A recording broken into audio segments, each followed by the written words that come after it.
Wow, that was good information. I did just a little bit of research on Vonda's program here, or should I say PCA's program, and I just want to share with each of you that it's a phenomenal program, and you guys are very privileged to be part of that program. But let me ask a question. How many of you today are members of your Chamber of Commerce? I see one hand going up, just one hand. That's a member of the Chamber. Well, let me share some startling statistics with you. 90% or more of all the small businesses go up in smoke within the first 3 years. So the odds are against you as a small business owner from the minute you decide to start that business, and I think everybody here on the panel would agree with me that small businesses have a lot of challenges, and that is why it is so important to partner with various organizations and various different businesses so that you can grow. One of the things that I'm doing now, and I'll share just a little bit with you, is I'm working on my dissertation, and the title of it is The Challenges of Small Businesses. Financing is a big issue for small businesses. A lot of small businesses are operating without a strategic plan, without a marketing plan. A lot of them are having technology issues, and as my colleague on the end mentioned, the way that we communicate today as business owners is frankly quite different than what it was about 20 years ago. So it's important for you to plan out your business because the odds are already against you. Just like even in my own business, the odds are against you when you start. So it's important to do that. One of the things that the Chamber of Commerce does is we try to work alongside with this organization. We don't compete with them to help you grow your business. We offer a series of programs. For example, we have a monthly networking luncheon. At that luncheon, you get to come, you get to face-to-face interact with other businesses, and perhaps even if it's a competitor, one of the things that I'm encouraging the small businesses to do, don't run from a competitor, don't see it as a threat, but welcome it and go ahead and form some type of coalition. For example, if there's a group of accountants in the room and there's 5 of them and they're all trying to start businesses, instead of just running fiercely from each other, one of the things I try to encourage them to do is form a local coalition and help each other out. And you have a lot of the large businesses who actually work that, and they work it well, but with the small businesses, it tends to kind of fall through the cracks. That would be one of the recommendations. The other thing I want to mention is that with the Entrepreneur Academy, I think I mentioned that it's $150 to go through that program. Right now, this particular program, dinner is included in that program. Let me tell you what happens in the program. It's a 6-week program, and each week a different course is taught. One week it may be marketing, the next week it may be accounting, the next week it may be technology, the next week it may be import, export, whatever. And you have a different expert in that business teaching that class. What I learned last year is that the individuals who attend that academy, they walk out of there, and there's 2 things that I can assure you they walk out of there feeling very confident about. They either walk out and they say, listen, I thought I wanted to be an entrepreneur, but today, after taking this class, at graduation, they may say, you know what, it's an eye-opener, it's too much work. Because as an entrepreneur myself, I work 18 hours some days because in my business as an entrepreneur, if we don't work, we don't eat. Unlike going to a corporate job where you go in there, you got your paycheck coming every 2 weeks. Now, as an entrepreneur, even though we have the national branding of H&R Block, we are still a small business owner. And so you may not have a paycheck those first few years, and that can be very difficult, and that's why it's so important to plan, and that's why it's important to partner with organizations such as this one, and that's why it's important to partner with other businesses. When you come out of that program, and if you say, this is not for me, because everyone cannot be an entrepreneur because of the type of work and the commitment and the challenges that one poses. It would be folly of you to think that I can be an entrepreneur and I can be the next Bill Gates and I don't have to work hard and I'm going to have instant money coming into me. That's not always the case. And for some of you, if you've had that opportunity and it's been different, I take my hat off to you. The other thing is that we've had individuals to go through this academy, the Entrepreneur Academy, and they're millionaires today. And after the program, if you want to talk to me more about some of these individuals, I'll be more than happy to share that information. But these are the people who have worked hard and have come up through the ranks. And there's, in my opinion, there is no quick fix in life. And the same thing applies to being an entrepreneur. So why is the Chamber of Commerce so important to you? Because at the Chamber of Commerce, I know at the Conyers Rockdale Chamber of Commerce, I sit on the board also, and I'm also responsible for all the ribbon cuttings. And what that means is every new business that's opening up a business, whether you have a storefront or whether you're operating a virtual business, I go out and I'm the face of the community. We cut their ribbons and I meet them. And a lot of them are excited about being in business, so I get there early and I tell them, it's hard work.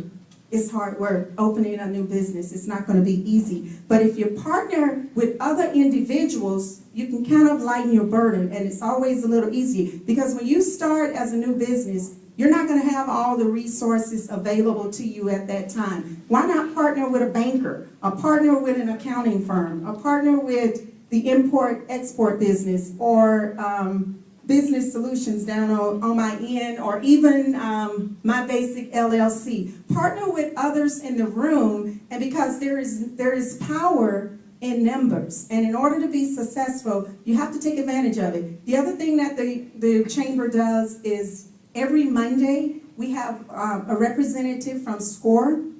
Who's familiar with SCORE, SBA, and all of that? Every Monday, most of you then, I highly encourage you to try to get certified. Those of you who are women, try to get the Minority Women in Business certifications and try to partner and bid on contracts so that you don't have to have all the components of the contract. And let me give an example. As an owner of I just launched my consulting firm. And as an owner of my firm, I don't have every skill set required to bid on contracts. So what I'm looking for all the time are different partners. Who can I partner with? Maybe I need someone like Mr. Barry here that I can partner with to feel that. In other words, I'd rather walk away and leave some of the money with someone else than to walk away and not get anything. So sometimes, ladies and gentlemen, you have to give up something to get something, and don't be afraid to share. Just get yourself a contract outlined so that everybody knows where everybody stands, and go ahead and partner. But I want to encourage you today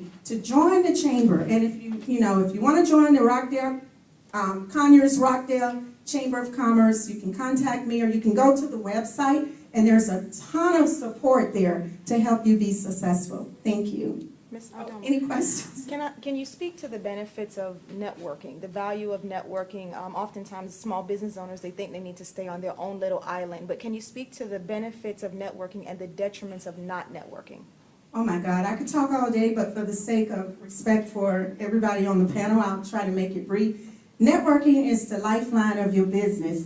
The new form of communication, as have been mentioned, is, everybody is blogging, they're Facebooking, they're tweeting, they're doing this, they're doing that, but there is still something important. You have to do those things, but you also need to do your face-to-face networking. Sometimes my name as alone, if people just see my name, Adoma, they think I'm from Ghana, or they think I'm Italian, or they think I'm this, or they think I'm that, or they think I speak with an accent. So when I do better with a face-to-face interaction sometimes, but you need a little bit of both. And it is almost because with globalization, geographic boundaries are seamless today. Because right now I can hop online and I can tweet to Europe. I've been to 46 countries and 33 states. And I'm here to tell you that you can tweet and blog and Facebook and have a customer tomorrow with a virtual business. So networking gives you that opportunity, or it gives you the breaks that you need in order to break those geographic boundaries and to be able to build